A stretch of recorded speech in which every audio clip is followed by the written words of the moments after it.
नमस्कार बंधुगण मु अमरेंद्र जेना पुणी थरे आपनको मो चैनल को स्वागत जनाऊँगी। चलतु आज जानिबा किछि निहाती जानिबा कथा। तो शुणु बंधुगण, साहसी किए जे सत्यवादी, बालक किए जे प्रेमिक। जय कहार हुए प्रेमर, बालक सुंदर कहीं सरल बोली, युवक सुंदर कहीं उत्साही बोली। पाषाण ठारू दृढ़ कण प्रतिज्ञा, दिन राति नाही कहार आलस्यर।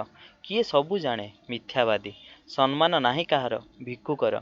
समस्तक अंध करे किए अर्थ, वीर किए इंद्रिय जयी। श्रेष्ठ धन कण विद्या, लज्जा कण निंदित कर्म को डरिबा। महासुखी किए जिए सुख दुख को समान मणे, महादुखी किए जे सर्वदा काम विलासी। काहा राजत्वर पतन नाही न्यायर, नर्क भोग कण दासत्व। प्रकृत प्रभु किए जिए आश्रितर लांछना सहे, विपदर बंधु किए धैर्य। प्रकृत दुखिनी किए विधवा, महत् व्यक्तिर दुख कण सम्मान और पूजार अभाव।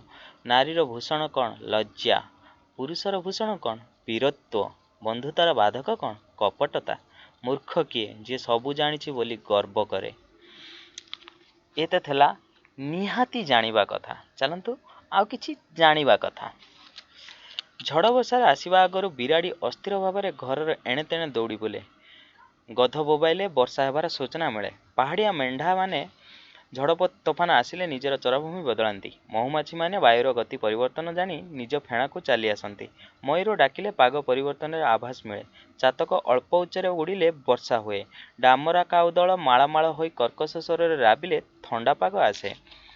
ढाउक डाकिले ब्राह्मणी बेंग रड़ी कले वर्षार सूचना मिले। पिंपुड़ी माने अंडा को सुंडर धरी स्थानांतरित गमन कले चंद्रमंडल पड़िले वर्षा हेबार संभावना जना जाए।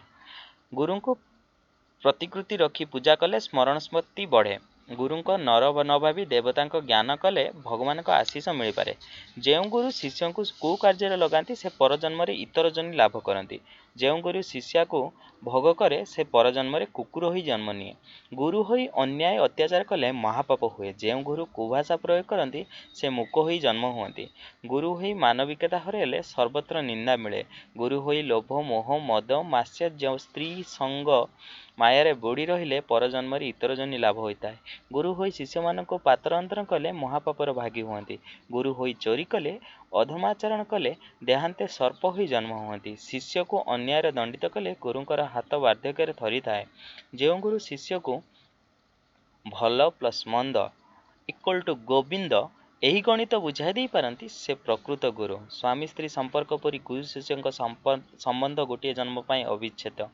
जहाँ को गुरु करने कथा तांको प्रथम भल भाव जानिबा एकांत आवश्यक। गुरु ज्ञान दान करती, शिष्यर संचित पाप को क्षय करती।